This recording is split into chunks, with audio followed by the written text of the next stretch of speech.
Prepare for battle.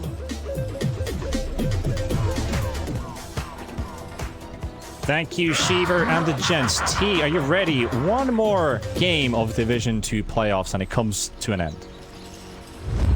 The next label play. The next label play. Something dire, this something dire, this way comes.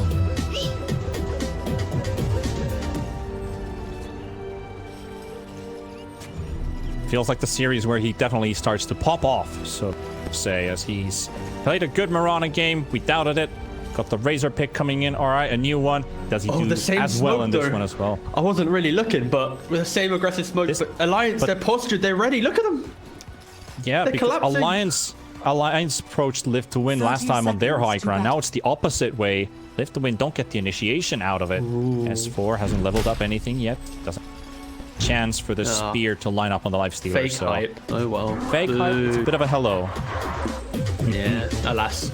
Realistically, Live to Win positioning themselves there. Like, where is their damage? Sven stun, Lesh stun, Lina stun, and other than that, Lifestealer and Chen, they kind of watch from a distance. So, yeah. Good for Live to Win not to try and actually force it out too The much. battle And begins. I think... Oh, hold on. They go Seneko. able to steal a bounty. Oh, nice body blocking there. That's going to be 3-1 bounties by the looks of it, if they get that river bounty in top. And before we start talking about heroes, a lane swap is happening. Lifestealer's going top. Sven is coming bottom.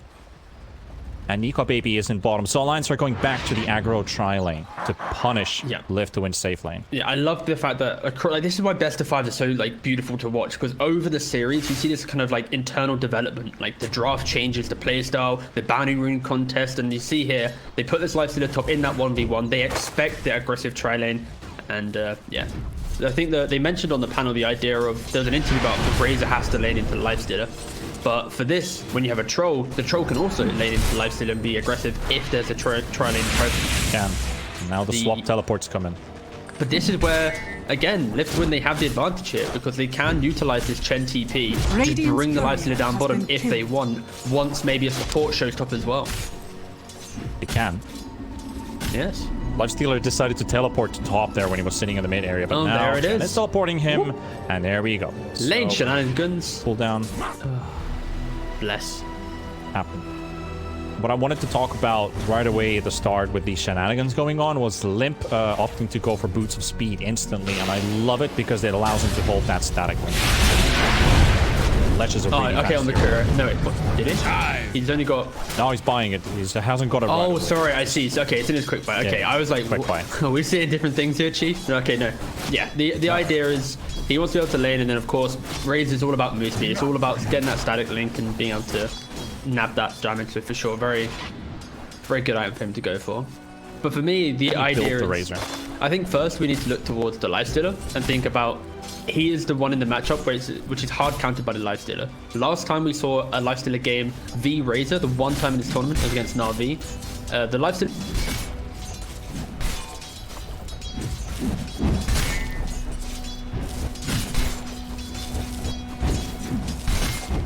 Denied. from the static link, but then also the Nullify gave him that kill potential to deal with the likes of the Razor's items. So I think, again, this will be the perfect item build for him against an Omni Knight, against a Razor. He needs move speed, he needs a Nullifier. Just go all out aggressive. Listen, this is also the game that really matters here. I like the idea of bringing in new heroes for game 5s. We saw that yesterday, where I actually talked with Excess Vampire after their series, and they were just like, we had been playing a long day, and we just felt like playing something fun. We wanted to have fun, and they went for Techies last game, so that was a bit of a different approach. This is a Grand Finals game, but still a game 5, and unique heroes popping up. Yeah, it doesn't sound like a we want to win the tournament mentality, but for showmanship, go for it. Yeah, indeed. There we go. Lip gets the static link onto the Lesh. Damage for himself. Has a big advantage now with the Boots of Speed, since Lesh doesn't have the same. The other thing as well is we don't really have a lot of like kind of data on the whole idea of Lifestealer v Razor, right? Especially in this patch. But the idea of what Razor wants to do in the game, he can't really leave his tower undefended because, again, to reference the Na'Vi game, they had a Death Prophet. The Death Prophet just instantly took the tower, controlled the tempo, and we never got to see the perfect moment where Razor was truly taking away the Lifestealer from the game.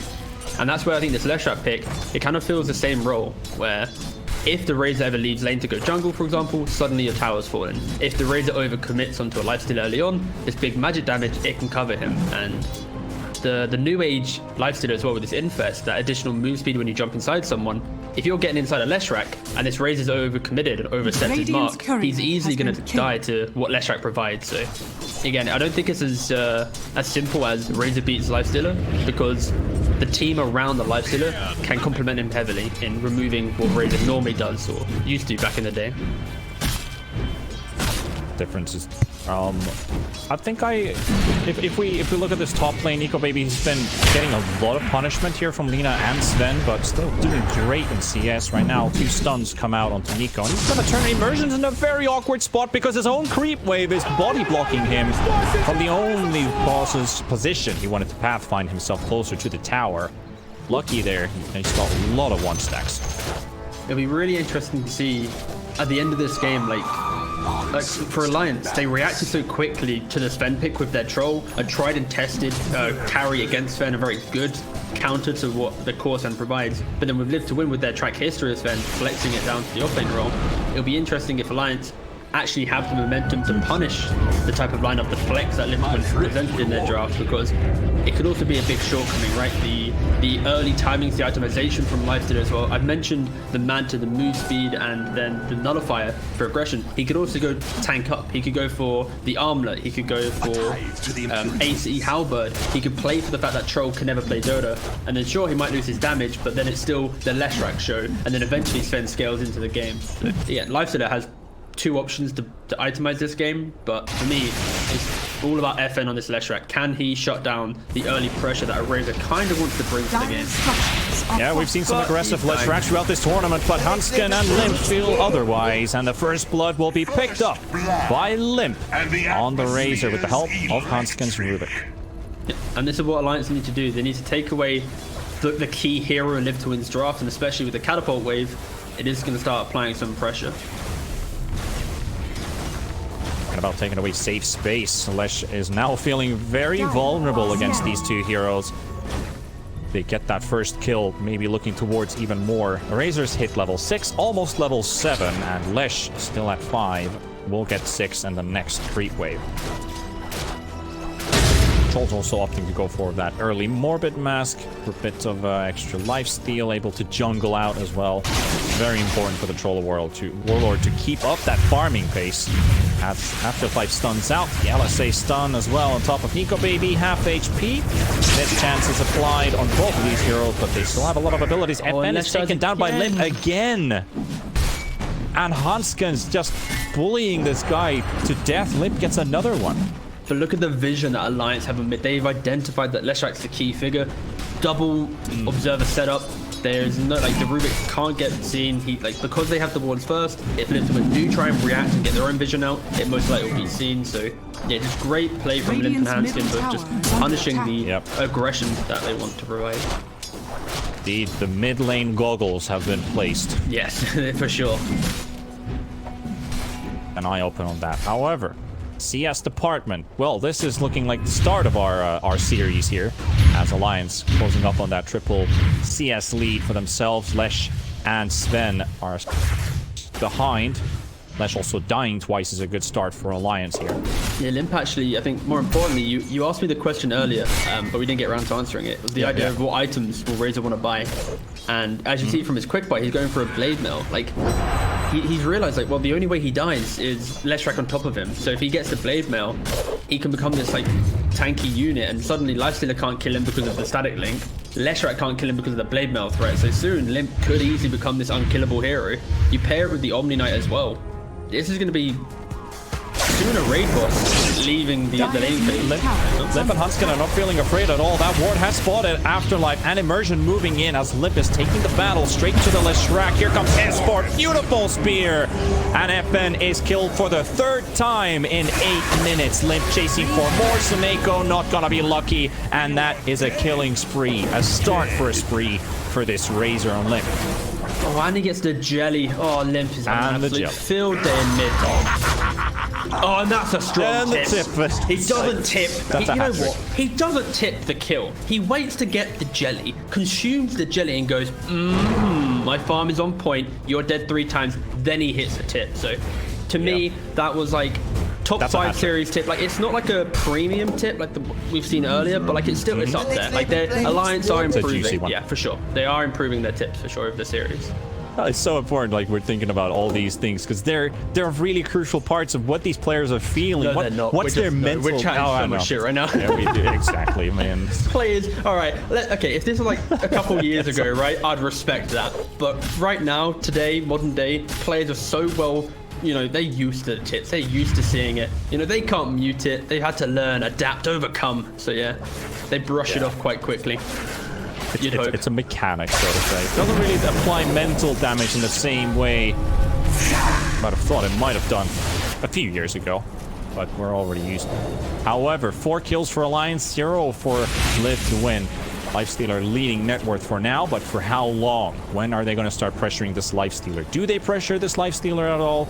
It feels like Dream has been having a lot of free time in all of these early games. Well, the pressure comes from when the team fights start developing from the side of Alliance. When the arena comes in, the Raze is able to connect that static income to the Lifestealer, then you can mitigate him. But until then, it's kind of hard. Like, I'd like to see, maybe Lemp's rotating down. He waits here in. I'd like to see the Razor push out his mid wave, apply some pressure to the safe lane, and start forcing the Lifestealer and Leshrac to the same part of the map into that jungle area. Yeah. Being bullied in mid. Can't go for the action rune. Sven picks up the invis, but only takes it to the jungle. I was looking at the stacking situation, and there's not really that many stacks on Alliance's side because of the change in their carry hero pools. We have a double stack on the triangle, but that's about it. Yeah, that's the key identifier, right? You have Nico Baby playing the troll. He's not buying a Battle Fury because he knows he just needs to be able to fight. Gets the Yasha, most likely Basher after that, BKB to finish it up. And that's when they're going to look to hit their big timing, maybe get that Aegis. And Aegis will be that cushioning factor where they can try and at least get their first racks. But for now, yeah, I love the fact they're not saying a Battle Fury and troll. And that's like you mentioned, they're not going for the stacks because they're scared that potentially the offlane Sven could come in the invade still. And Mars is coming in to contest this push from FN, Nico Baby. And FNG walk into the hands of FN. He walks out of the arena though, so a bit off target by S4. Lesh will live. However, in mid, there's another battle almost brawling off here as the Limp actually gets to walk out with the Penitent still on him. They get to hold their tier 1 tower. 240 HP though, so Alliance might just make another move on this mid tier. Wow. Yeah, FN's very lucky in the top lane not to get a 4th death to his name. Like, the rotations he's making, he's really trying to force it, but it's so hard. Now they automatically smoke up. There's no arena available for Alliance, one of the key spells for the early defense, and now that's down, they are going to look for a fight. They have a lot of explosive damage now. You know, the stun, like they have triple stun, right? Like, whoever they find, they're going to get comboed down. Oh, well. They're going to have to go in right away, and the vision comes out, but the spear is going to be enough for S4 by the time they cross the high ground. Lesh is on the top side. FN's too late for this. Bit late, yeah. Limp and S4 will be fine. Money to burn. This again, the decision making, I feel like, Live to win, realizing they're still smoked, but they're on the low ground, sitting still, and crossing the high ground took a bit too long, and by the time it broke, Mars is like, they're still crossing, he gets the spear off, he halts the Sven approach completely. Yeah, they really needed to find, like, they had to be all 3 ready, stun, stun, stun, burst, and get out. But of course, when they only had 2 stuns, and S4 great reactions to instantly get the spear up as well. Like, it completely prevented Litwin to have a little bit of confidence there. But now the reaction is smooth. Yeah, and also they get the tower, and they might even get to defend this mid tower. The glyph comes out, Immersion used his TP. Sven, Lifestealer, Chen, nobody coming in yet. Alliance holding back, and look at the patience. Look at the patience in the river. Hanskin, S4, FNG. No blink on the Mars. To find a catch, they will find the tower first, undefended by Liv to win. Still moving deeper. The Centaur available as well. Immersion, he's thinking about it. But he might just get caught here. There we go. The arena comes out. The spear connection onto Lina as well. And FNG and Limp will be there. But Lina's still surviving. LSA stun onto S4. Hadouken comes out with the stun from the Stormhammer. But Alliance are not losing any heroes, and neither is the Lina killed. And that is another arena for no kills for Alliance. FN gets to clear out the Chen army. Live to win. They kind of showcasing there one of the weaknesses in their draft, which is the lack of easy stun that they have. They mentioned it on the panel, the idea of Live to win. They have, you know, Sven stun. They have this LSA, sorry, and then they also have Spit Earth. But all three of these stuns, they're not easy to hit. They're not clean. Of course, Ben's technically is, but it's the idea that for Alliance, when they make a rotation or an engagement that doesn't go too well, they can easily just run away, right? Like, there's not this big team fight spell that's going to lock them into the engagement and punish any over-aggression. Yep. And on top of that, you have this Omni Knight factor. Like, it just even amplifies his impact. Before Sven has level 15, no one, like Razor or Troll, there's no way these guys are going to get locked down for too long.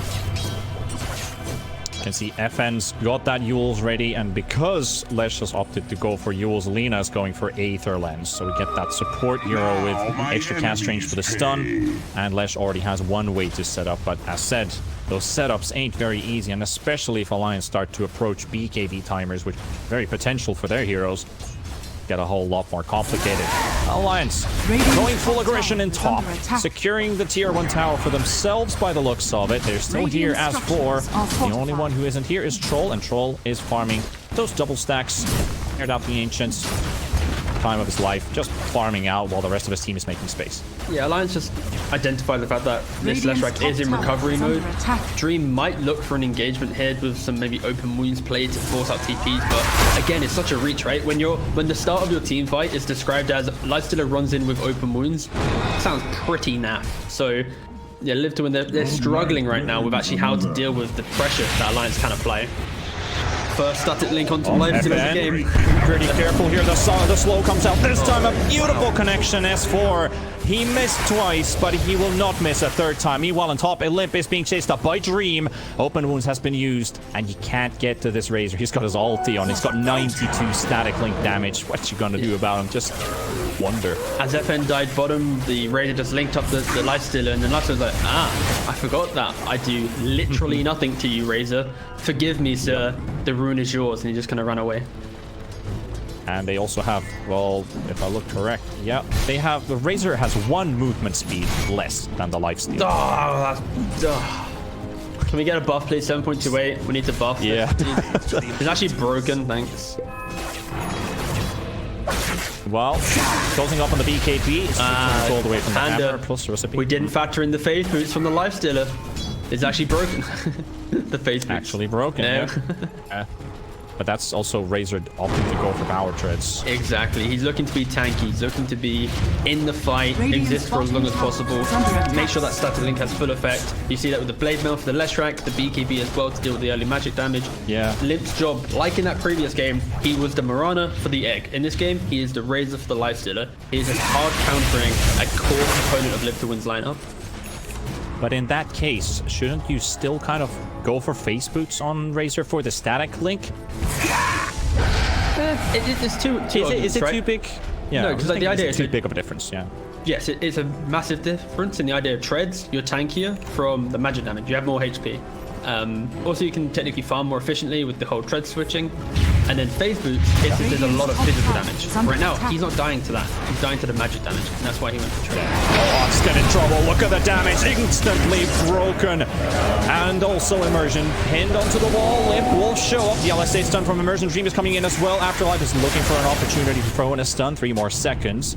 They've taken down the Rubik. They're able to secure Immersion, and that is a rough spot for S4 because he can throw his ulti, and then it's kind of a then what moment. And Alliance, they're just kind of buying their time, right? Like Nika Baby, he's not really been in the game. He has SMY. He's got 9.5k net worth. When he has Basher, he'll probably look to be really active. I think we've just sort of keeping there in that engagement. The idea, Azalina will fall. Unfortunate Immersion. Goodbye. You saw how Lifestealer, when he activates phase boots with the war cry from the Sven, he can easily disconnect from the Razor. And Razor, once she gets to BKB, that's when you'll be able to get away from those stuns and try and keep on top of him. But Lifestealer, he will move very quickly in these fights, and if he can quickly break that static link, suddenly you don't have that hard counter in play. We might see Live to Win to take the fight, but Alliance, they're straight into Roshan, pummeling it down. Live to Win just not quite ready. Yeah, they're just not ready to take an engagement. Lifestealer, he needs like AC +1 item. This supports, sorry, offlane Sven. Wow. He has a vessel, that's it. Like, he's not providing the damage. And Leshrac, such a horrendous start to the game, dying 4 times now. He needs something. He's going for a Kaya Sanj. I never thought I'd say that whilst casting a game before, but he's just trying to buy some type of cheap item to survive, because Live to Win, if they continue like they are, dodging every fight, and eventually they're going to get out-farmed on the map, and they're going to miss their key timing. I also like, I mean, this is kind of a moment where you like and dislike. So we're talking about the vessel on Sven. I like this. I like it because it's a long-term solution for like the later parts of the game where that vessel really kicks in. But like you said, right now it doesn't really provide damage, and well, Sven's damage output at the early game is not exactly the best anyway. So it's not even the damage component; it's the idea of what you're bringing to the fight. And when you're against an Omni Knight, the Razor Suit BKB, Troll has Aegis. Like, this vessel is so easily removed on the side of Alliance, and even like with the battle trance, you can remove it as well. Like, it just feels like not too optimal, especially when we spoke about how amazing Glimmer Cape is. Like, this offlane turn, imagine he went for his build and cluttered offlane turn, like a Glimmer 4-staff type play. Get additional disconnects into your draft, some more kite.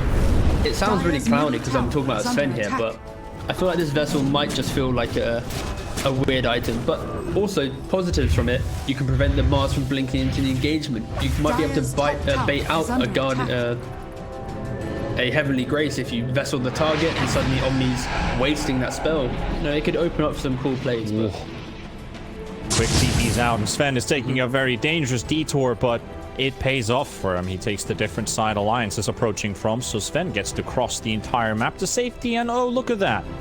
I might have stumbled upon a bounty rune, which is completely uncontested. There's a Hunscan TPing away with that Riverside bounty, and 3 go in the hands of Alliance, and a DD rune for Nico, baby. So Aegis, DD, so Basher.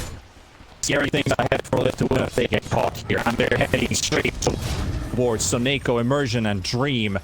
Coming from the low ground, 540 movement speed, and approaches straight into the hands of Soneko. That's going to be a quick kill. S4 finding the Lina as well, and Live to Win supports. Taken down one by one, both of them falling here. Afterlife gets to push that bottom tier 1 tower down at least, but Alliance, they can find a tier 2 tower mid.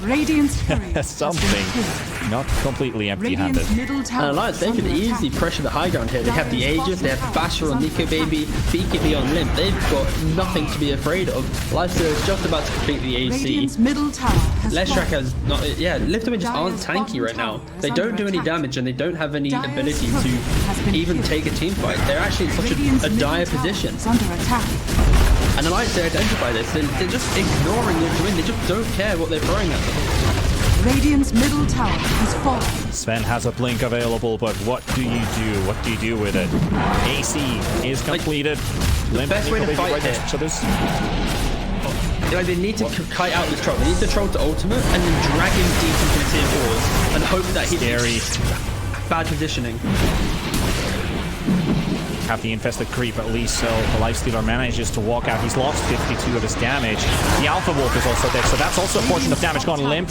Trying to bait out some kind of reaction from Live to Win there. LSA stun misses again. The melee racks are already down, and Nico Baby's having the time of his life right now. He doesn't care. He doesn't give 2 damns about what Live to Win is going to do right now, and he's just bashing up this Lifestealer, slowly chipping him down as well, but doesn't quite get the kill to go through. Nico Baby still hitting that range racks, and in a moment it will fall as well. Mid-racks gone. Alliance secure the first lane. Maybe even onto more, because they are feeling it. 1 minute for the Aegis to expire. A second smoke from Live to Win instantly pops Immersion on Soneko, so they don't have any kind of advantage to surprise them right now. They're trying to find an opening. They're trying to find an entry. They're going to go and limp on the sidelines, and FNG's there. S4, he's reading the moves as well, and FN is falling. Leshrac is down with a buyback coming in instantly, and Nico Baby, those arena hits, while they're soaking up all of the right clicks from Immersion right now. Nico Baby going deep and going straight onto the hands of the Lifestealer. Dream in trouble. Dream is falling down as well, and he will fall. And Nico Baby will look for FN as well. FN dead dieback on this Leshrac, and Alliance GG! 22 minutes! Just like that, Live to Win. Their spine cracks, and Alliance will win Division 2. What an ending. Yeah, a great story for Alliance, especially the Division 1 performance. Like, the idea is, like, For sure. But like for me, it's the fact that, you know, Alliance, they had a really troubled Division 1 stage. They get dropped down to Division 2. Of course, they're playing up against like these weaker teams, but they do show that they